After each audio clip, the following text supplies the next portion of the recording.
everyone, you're welcome by Mother of Daughters. வெக்கேஷனுக்கு trip மாதிரி plan பண்ணுறோம் அப்படின்னா நம்ம பிளான் பண்ண மாதிரியே லாஸ்ட் டே அன்றைக்கி முடிச்சுட்டு கரெக்டாக வீட்டுக்கு வந்துடுவோம். பட் இந்த ரிலேட்டிவ்ஸ் வீட்டுக்கு சொந்த ஊருக்கெலாம் போகிறோம் அப்படின்னா எப்படி தான் எக்ஸ்டெண்ட் ஆகும் அப்படின்னு தெரியாது. அப்படி பிளான் பண்ணதை விட எக்ஸ்ட்ரா 1 வீக் ஆகிடுச்சு. அதனால தான் நான் லாஸ்ட்டு 2 வீக்ஸாக வீடியோ அப்லோட் பண்ணலை.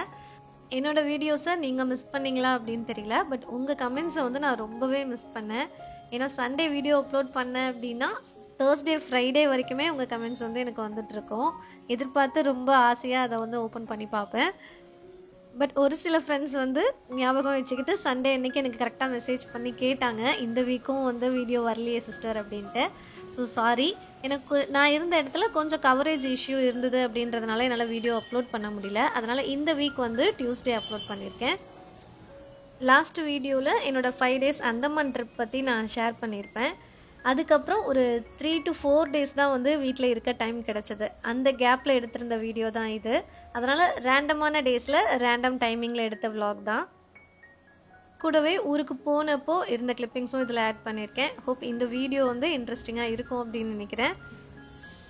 ஒரு 3 days வந்து டைம் கிடச்சிது அப்படின்னு சொல்லியிருந்தேன் இல்லையா, அந்த டைமில் தான் வந்து என்னோடய 2வது பொண்ணுக்கு பர்த்டே வந்திருந்தது. ஸோ அவங்களுக்காக ஒரு பர்ச்சேஸ் பண்ணுறதுக்காக தான் இந்த ஷாப்புக்கு போயிருந்தோம். இந்த ஷாப் வந்து பாண்டியில் வெஸ்ட் சைடு அப்படின்ற ஒரு ஷோரூமு. மோஸ்ட்டாக வந்து ஷோரூம் போனோம் அப்படின்னா ட்ரெண்ட்ஸ், மேக்ஸ் அந்த மாதிரி போயிருக்கேன். வெஸ்ட் சைடு வந்து இதுதான் வந்து செகண்ட் டைம். ஏன்னா நம்ம ஸ்டார்டிங்கில் ஃபஸ்ட் டைம் வந்து போகும்போது கொஞ்சம் காஸ்ட்லியாக இருந்த மாதிரி இருந்துச்சு. பட் இங்கே எடுத்திருந்த ஒரு பேகி பேண்ட் வந்து அவ்வளோ நல்ல குவாலிட்டி. அதுக்கப்புறம் கேஷுவல் வேர்ஸ் அப்படின்னா இங்கே வந்து பார்க்கலாம் அப்படின்ட்டு ஒரு ஐடியா இருந்துச்சு. என்னோடய பசங்களுக்கு சின்ன வயசில் இருக்கும்போது பர்த்டே டைம் அந்த மாதிரி அப்படின்னா எப்போவுமே இந்த லாங் ஃப்ராக் செக்ஷனுக்கு தான் போயிடுவேன். போத்தீஸ் அந்த மாதிரி நம்ம ஷாப்புக்கெல்லாம் போகும்போது அங்கெல்லாம் கொஞ்சம் நெக் பேட்டர்ன் மாதிரி இருந்து கொஞ்சம் ஆரி ஒர்க் பண்ணியிருந்தாலே 2.5-3,000 அப்படி தான் இருக்கும். நம்மளும் ஆசைப்பட்டு அதை எடுத்துருவோம். பட் வருஷம் ஃபுல்லாக அது கபோர்டில் தான் இருக்கும். ஒரு ஸ்டேஜுக்கு அப்புறம் சைஸ் குறைஞ்சிருச்சு, அவுட் க்ரோ ஆகிடுச்சு அப்படின்னு சொல்லிட்டு அது டொனேஷனுக்கு போயிடும். ஸோ இப்போ ரீசெண்டாக ஒரு 2-3 இயர்ஸாக பார்த்தீங்க அப்படின்னா பர்த்டே அப்படின்னாலும் கேஷுவல் வேர்ஸ் மட்டும்தான். ஏன்னா அதுதான் எங்கே போனாலும் ஒரு பேண்ட்டு ஒரு டாப்ஸ் அப்படின்னு எடுத்து யூஸ் பண்ணுறாங்க அப்படின்றதுனால. அங்கே பர்ச்சேஸ் பண்ணி முடிச்சதுக்கப்புறம் தான் எனக்கு ஞாபகம் வந்திருந்தது. முன்னாடியே நெய்பர் வந்து ஒருத்தவங்க சொல்லியிருந்தாங்க, வெஸ்ட் சைடில் வந்து ஹோம் ப்ராடக்ட்டும் இருக்குது, மோஸ்ட்டாக வந்து 3rd ஃப்ளோரில் வந்து வச்சுருப்பாங்க அப்படின்ட்டு. ஸோ பில் பண்ணி முடிச்சு கொஞ்சம் டைம் இருந்துச்சு அப்படின்றதுனால ஒரு கிளான்ஸ் பார்க்கலாம் அப்படின்னு தான் போயிருந்தேன். நிஜமாகவே அவ்வளோ வெரைட்டி ப்ராடக்ட் இருந்துச்சு. நம்ம ஆன்லைனில் பார்க்குற எல்லா ப்ராடக்ட்டும் இருந்துச்சு. இப்போ நீங்கள் புதுசாக வந்து கிச்சன் செட் பண்ணுறீங்க அப்படின்னா கொஞ்சம் காஸ்ட்டு தான். பட் எல்லாமே வந்து யூனிஃபார்மாக ஒரே கலரில் செட் பண்ணலாம். கலருமே வந்து ரொம்ப பிரைட்டாக இருந்த மாதிரிலாம் இருக்காது, ஒரு சட்டிலான கலராக இருந்த மாதிரி தான் இருந்துச்சு. எல்லாமே பேஸ்டல் கலரில் வச்சுருந்தாங்க. இந்த க்ரீன் கண்டெய்னர்ஸ், அதுக்கப்புறம் அதுக்கு ஏற்ற மாதிரி ட்ரே, வுடன் பாக்ஸஸ், கோல்டன் ஸ்பூன்ஸ் இப்போ நல்லா ட்ரெண்டில் இருக்கு இல்லையா, அதுவுமே இருந்துச்சு. பட் விலையெல்லாம் பார்த்தீங்க அப்படின்னா வேடிக்கை பார்க்குற மாதிரி தான் இருந்தது. ரொம்ப ப்ரைஸிங் தான். நான் வாங்குகிற திங்ஸ் வந்து மோஸ்ட்டாக கலர் காம்பினேஷன், குவாலிட்டி எல்லாமே பார்த்தாலும் இவ்வளோ காஸ்ட்டுக்கு வந்து அவ்வளோ சீக்கிரம் வாங்க மாட்டேன். வெரைட்டி குவாலிட்டி அதிகமாக இருக்குது அப்படின்னாலே காஸ்ட்டும் கொஞ்சம் அதிகமாக இருக்கும் இல்லையா, அந்த ரேஞ்சில் இருந்தது. வுடன் பவுல், பாக்ஸஸ் அதே மாதிரி நிறைய இருந்துச்சு. வுடனில் இப்போ 5 பெட்டி இருக்கு இல்லையா, அதுவுமே நிறைய சைஸஸ், நிறைய ஷேப் வச்சுருந்தாங்க. குஷன் கவர்ஸ், அதே மாதிரி பெட் ஸ்ப்ரெட்டு, பில்லோ, மைக்ரோ ஃபைபரில் நிறைய ஷேப்பில், நிறைய சைஸில். அதுக்கப்புறம் நம்ம சோஃபா வந்து டிவான் மாதிரி செட் பண்ணுறோம் அப்படின்னா ஸ்கொயர் குஷன் இல்லாமல் நம்ம போல்ஸ்டர் பில்லோ வச்சுருப்போம் இல்லையா, அதுக்கான கவர்ஸ், பில்லோ எல்லாமே இருந்துச்சு. இந்த வுடன் பவுல்ஸ்லாம் பார்த்தீங்க அப்படின்னா 699, 899 அந்த மாதிரி ரேஞ்சில் தான் இருந்துச்சு. நான் சும்மா ஒரு கிளான்ஸுக்கு தான் பார்த்துட்டு வந்தேன். பட் அங்கே எதுவுமே நான் பர்ச்சேஸ் பண்ணலை. ஏன்னா ஓரளவு திங்ஸ் வந்து என்கிட்ட இருந்துச்சு அப்படின்றதுனால தேவையில்லாமல் வாங்க வேண்டாம் அப்படின்ட்டு பார்த்துட்டு மட்டும் வந்தாச்சு. இந்த vlog வந்து ரேண்டம் டேஸில் எடுத்திருந்த கிளிப்பிங்ஸ் அப்படின்னு சொல்லியிருந்தேன் இல்லையா. ஸோ நெக்ஸ்ட் டே பர்த்டே எல்லாம் முடிச்சுட்டு அடுத்த நாள் ஊருக்கு கிளம்பிட்டோம். ஊருக்கு வந்து ஸ்ட்ரைட்டாக போக முடியாது, கண்டினியூஸாக ஜேர்னி வந்து கொஞ்சம் கஷ்டமாக இருக்கும் அப்படின்றதுனால என் ஹஸ்பண்ட்க்கு எங்கே வந்து பிஸ்னஸ் ஒர்க் இருக்கோ அங்கே வந்து ஒரு நாள் ஸ்டே பண்ணி தான் போனோம். இது வந்து திருச்சியில் ஸ்டே பண்ணியிருந்தது. என்னோடய vlogs பார்த்துருந்தவங்களுக்கு தெரிஞ்சிருக்கும், நான் வீட்டில் உள்ள சோஃபாவை வந்து ஒரு ரெஸ்டாரண்ட்டில் பார்த்துட்டு அந்த மாடல் காமிச்சு தான் மாற்றிருந்தேன் அப்படின்னு சொல்லிட்டு. அது வந்து இந்த ஹோட்டலில் பார்த்துருந்தது தான். எக்ஸாக்டாக சேமாக அதே மாதிரி பண்ணி கொடுத்துருந்தாங்க. பட் பேக் ரெஸ்ட் மட்டும் கொஞ்சம் ஹைட் கம்மி பண்ணி வாங்கியிருந்தேன். ஏன்னா ஹாலில் வந்து சென்டராக போடும்போது நமக்கு பேக் ரெஸ்ட் ஹைட்டாக இருந்துச்சு அப்படின்னா நமக்கு ஹாலோட ஏரியா வந்து கம்மியாக இருந்த மாதிரி தெரியும். அதனால் அதுக்கப்புறம் ஒரு சின்ன ஹிடன் பிக்சர் பசில் மாதிரி காமிச்சிருந்தேன் இல்லையா, அது வந்து அந்த ஹோட்டலில் உள்ள ரெஸ்டாரண்ட்டில் வந்து டேபிள் பிளேஸ்மெண்ட்டாக போட்டிருந்தாங்க. நம்ம இப்போது இன்கேஸ் ஆர்டர் பண்ணிவிட்டு வெயிட் பண்ணுறோம் அப்படின்னா அந்த டைமில் பசங்களாம் இருந்தாங்க அப்படின்னா என்கேஜாக இருக்கிற மாதிரி இதை ஐடியா பண்ணியிருந்தாங்க. ஸோ அது நல்லா இருந்தது அப்படின்றதுனால அந்த கிளிப்பிங்ஸ் எடுத்திருந்தேன். பட் ஈஸியாக அது கண்டுபிடிக்கிற மாதிரியே இல்லை, அவ்வளோ டஃப்பாக இருந்துச்சு, ரொம்ப சேலஞ்சிங்காக இருந்தது. அதுக்கப்புறம் சாப்பிட்டு முடிச்சுட்டு வந்து ஒரு 1 hour ஆயிடுச்சு எல்லாத்தையும் கண்டுபிடிக்கிறதுக்கு. ஒரு நாள் ட்ரிச்சியில் ஸ்டே பண்ணதுக்கப்புறம் நெக்ஸ்ட் டே வந்து ஜர்னி கண்டினியூ பண்ண ஆரம்பிச்சிட்டோம். இப்போ போகிறது பார்த்திங்க அப்படின்னா என்னோடய ஹஸ்பண்டோட நேட்டிவ், அவங்களோடது வந்து கன்னியாகுமரி டிஸ்ட்ரிக்டில் இருக்குது. பசங்க சின்ன வயசில் லோயர் கிளாஸ் படிக்கும்போது பார்த்திங்க அப்படின்னா எக்ஸாம் முடிஞ்ச அன்னைக்கு நைட்டே வந்து ட்ரெயின் புக் பண்ணிடுவோம். அதோட எப்போது ஸ்கூல் ரீஓப்பனோ அதுக்கு முந்தின நாள் தான் வந்து கிளம்பி வருவோம். ஏன்னா ரீசன் என்ன அப்படின்னா மோஸ்ட்டாக வந்து இந்த டைம்லாம் அங்கே வந்து மழை ஸ்டார்ட் ஆகிடும். அந்த டைமில் நாங்கள் இருந்தது பார்த்திங்க அப்படின்னா கடலூர் டிஸ்ட்ரிக்டில் நியர் பாண்டி தான். பட் இங்கெல்லாம் வந்து வெயில் வந்து செம்மையாக ஃப்ரை பண்ணிகிட்ருக்கோம். அந்த டைமில் அங்கே கிளைமேட் நல்லாயிருக்கும் அப்படின்றதுனால மோஸ்ட்டாக அங்கே போயிடுவோம். பட் நைட் ஜேர்னியில் ட்ரெயினில் போகிறத விட டே டைமில் நம்ம காரில் போனோம் அப்படின்னா போகும்போது ஒவ்வொரு வியூவுமே வந்து சீனரி மாதிரி தான் இருக்கும். இந்த விண்மில்ஸை பார்க்கும்போதே நம்ம சொல்லிடலாம் கன்னியாகுமரி வந்து என்ட்ரு ஆகிட்டோம் அப்படின்ட்டு. இந்த இடம் வந்து ஆரல்வாய் மொழி அப்படின்னு சொல்லுவாங்க. நம்ம படிச்சிருப்போம், ஒரு மேஜர் விண்ட் எனர்ஜி சோர்ஸ் இது தமிழ்நாட்டுக்கு. வேர்ல்டில் கூட இது 5th பிளேஸ் அப்படின்னு நினைக்கிறேன். அந்த ஊரை கிராஸ் பண்ணுற வரைக்குமே இப்படி தான் இருக்கும். ரோட்டில் 2 பக்கமும் மலை, 2 பக்கமும் அவ்வளோ பெரிய விண்மில்ஸ் அந்த மாதிரி இருக்கும். கன்னியாகுமரியில் ஸ்டே பண்ணி சுற்றி பார்க்கணும் அப்படின்னா நிறைய இடங்கள் இருக்குது. மோஸ்ட்டாக எல்லா இடமே பார்த்துருக்கோம் அப்படின்றதுனால இப்போ போகும்போதெல்லாம் அந்த கிளைமேட் என்ஜாய் பண்ணிவிட்டு பசங்க பார்க்கணுன்னு சொல்கிற இடம் மட்டும்தான் பார்க்குறது.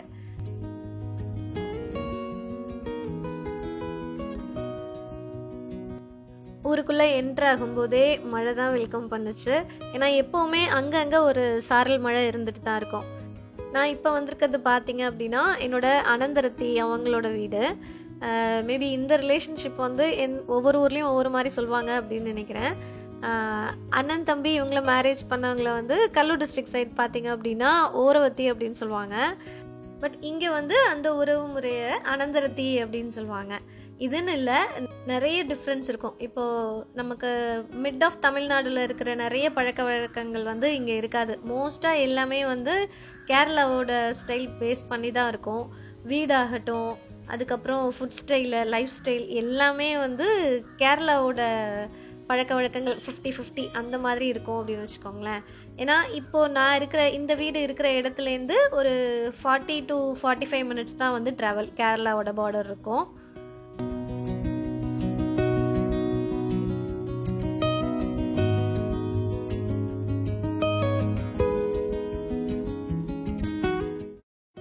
எப்போவுமே அப்பார்ட்மெண்ட்லேயே வளர்கிற பசங்களுக்கு இந்த மாதிரி இயர் ஒன்ஸ் வந்து நாங்கள் இங்கே வரும்போது தான் அந்த வில்லேஜோட லைஃப் ஸ்டைல்லேருந்து எல்லாமே தெரியும். ஏன்னா இங்கே வந்து நிறைய விஷயங்கள் இன்னமுமே மாறாமல் இருக்கும். இங்கே சாதம் எடுக்கிறதெல்லாம் பார்த்தீங்க அப்படின்னா இன்னமுமே ஆப்பையில் தான் எடுப்பாங்க. அதே மாதிரி குக்கிங்கும் வந்து நமக்கு தோட்டத்தில் விறகடுப்பு இருக்கும் இல்லையா, அந்த மாதிரி வச்சும் பண்ணுவாங்க. இதிலலாம் செஞ்சு பழகலை அப்படின்னாலும் இப்படிலாம் இருந்துச்சு அப்படின்னு காமிச்சாவது கொடுக்கலாம் பசங்களுக்கு. இது வந்து பார்த்திங்க அப்படின்னா நெக்ஸ்ட் டே அன்னைக்கு காலையில் டிஃபன் டைம் தான். பட் நான்லாம் ஏஞ்சி வரும்போதே வந்து அங்கே பாதி லஞ்ச் ஒர்க்கே முடிஞ்சிடும். ஏன்னா மோஸ்ட்டாக வந்து லஞ்சுக்கு இங்கே வந்து மீன் தான் இருக்கும். மீன் கூடவே வந்து எல்லா காயும் போட்டு இந்த ரெசிபி வந்து அவியல் அப்படின்னு சொல்லுவாங்க. இது இல்லாமல் ஒரு நாள் கூட அங்கே சாப்பிட மாட்டாங்க. இது கண்டிப்பாக இருக்கும். கூடவே வந்து மீன் வந்து கண்டிப்பாக இருக்கும். இந்த அவியலோட டேஸ்ட் உங்கள் யாருக்காவது தெரியும் அப்படின்னா கண்டிப்பாக கமெண்ட்ஸில் ஷேர் பண்ணுங்கள். இதே ரெசிப்பியை நான் ஊரில் ட்ரை பண்ணி பார்த்தேன் அப்படின்னா இங்கே சாப்பிட்ற அந்த டேஸ்ட்டு கண்டிப்பாக வராது. சேம் மண் சட்டிலே செஞ்சோம் அப்படின்னாலும் இந்த டேஸ்ட் கிடைக்காது. அதுக்கு ஒரு சில ரீசன் இருக்குது.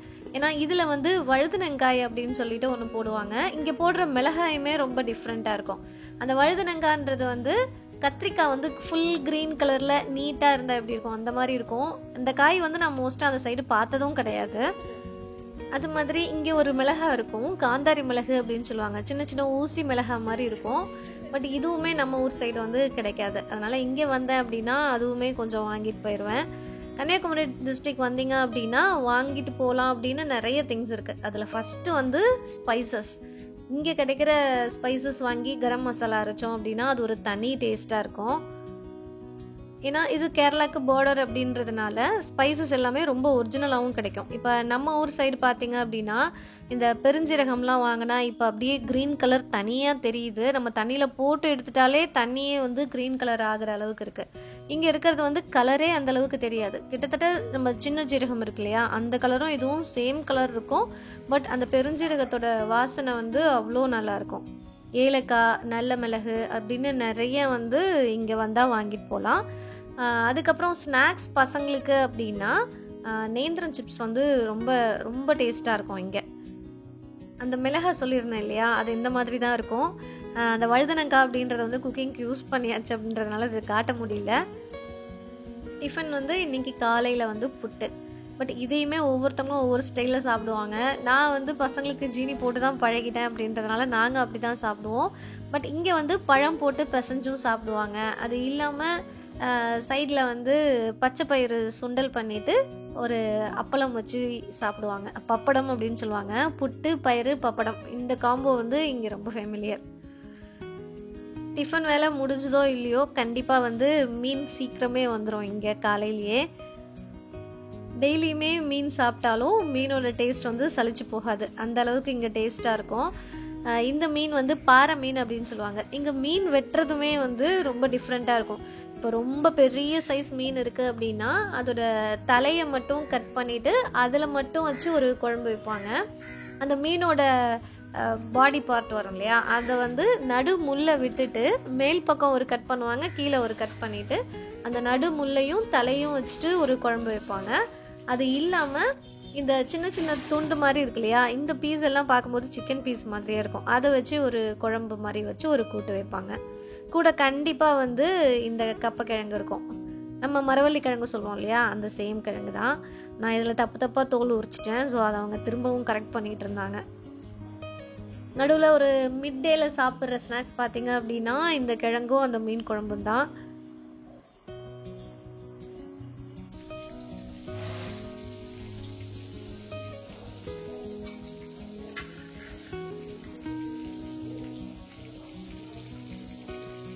சொல்லியிருந்தேன் இல்லையா, மீன் பார்க்குறதுக்கு அப்படியே சிக்கன் பீஸ் மாதிரி தான் இருக்கும். பட் இந்த துண்டு மீன் வந்து நல்ல டேஸ்ட்டாக இருக்கும்.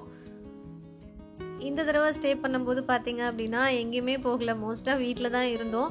ஸோ கிளம்புறதுக்கு 2 நாளைக்கு முன்னாடி வந்து ஒரு சண்டே அன்னைக்கு மதியமாக ஃபால்ஸ் மட்டும் போயிட்டு வரலாம் அப்படின்ட்டு லஞ்ச் முடிச்சுட்டு தான் கிளம்புனோம்.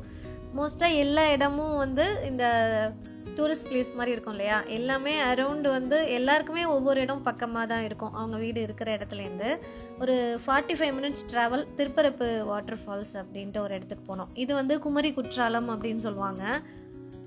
அது இல்லாமல் இங்கே பார்க்கணும் அப்படின்னா தக்கலை கிட்ட பத்மநாபபுரம் பேலஸ் இருக்குது. அது கொஞ்சம் நடக்கிற மாதிரி இருக்கும். பட் ஃபஸ்ட் டைம் பார்க்கும்போது ரொம்ப இன்ட்ரெஸ்டாக இருக்கும். அது வந்து இன்னும் கேரளா கவர்மெண்ட்டோட கண்ட்ரோலில் தான் இருக்குது.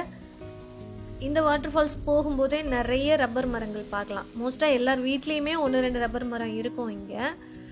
அன்னைக்கு வந்து பார்த்திங்க அப்படின்னா நாங்கள் வரும்போது தண்ணி அந்தளவுக்கு இல்லை. பட் முடிச்சுட்டு வரப்போ ரொம்ப தண்ணி திடீர்னு அதிகமாகிடுச்சு. ஏன்னா அவ்வளோ மழை கொஞ்ச நேரத்துலேயே.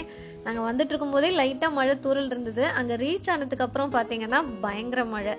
அந்த தண்ணியோட ஃப்ளோ அதிகமானதை வந்து அப்படியே ஃபீல் பண்ண முடிஞ்சுது. அதனால் நான் மொபைலே வெளியில் எடுக்கல. என்னால் கிளம்புறப்போ இருந்த கிளிப்பிங்ஸும் அங்கே நிறைய எடுக்க முடியல.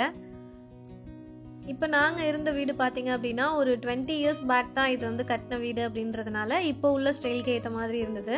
என்னோட ஹஸ்பண்டோட பாட்டி வீடெலாம் பார்த்திங்க அப்படின்னா அந்த பழைய காலத்தில் இருந்த அதே வீடு மாதிரி இருக்கும். ஃபஸ்ட் ஃப்ளோருக்கு போகிற ஸ்டெப்பு, அந்த ஃப்ளோரு எல்லாமே வந்து வுட்டிலே இருந்த மாதிரி இருக்கும். பட் மோஸ்ட்டாக எல்லோரும் வேறு வேறு இடங்களில் போய் செட்டில் ஆகிட்டாங்க அப்படின்றதுனால எல்லோரும் சேர்ந்து அந்த வீடை ரெனோவேட் பண்ணி அப்படியே வச்சுருக்காங்க. இது இல்லாமல் இங்கே நிறைய இடங்கள் இருக்குது. மாத்தூர் தொட்டிப்பாலம், முட்டம் பீச்சு, அதுக்கப்புறம் நிறைய சர்ச் இருக்கும் இங்கே. அப்புறம் last but not the least கன்னியாகுமரியோட விவேகானந்தர் ராக்கு.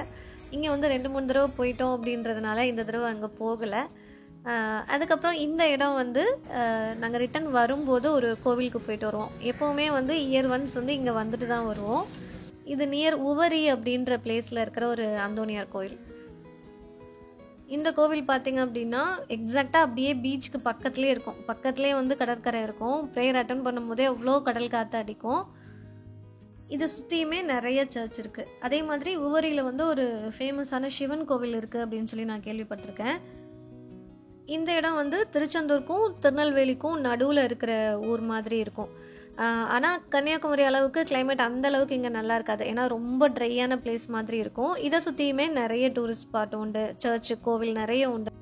இந்த விலாகில் நான் சொல்லியிருந்த ஊர் ஒரு சில இடங்கள் பற்றி நீங்கள் ஏற்கனவே தெரியும் இல்லை பார்த்துருக்கேன் அப்படின்னா கண்டிப்பாக உங்கள் எக்ஸ்பீரியன்ஸை வந்து கமெண்ட்ஸில் ஷேர் பண்ணுங்கள். நெக்ஸ்ட் விலாக் கண்டிப்பாக வீட்டிலேருந்து பார்க்கலாம். தேங்க்ஸ் ஃபார் வாட்சிங். Catch you in the next vlog.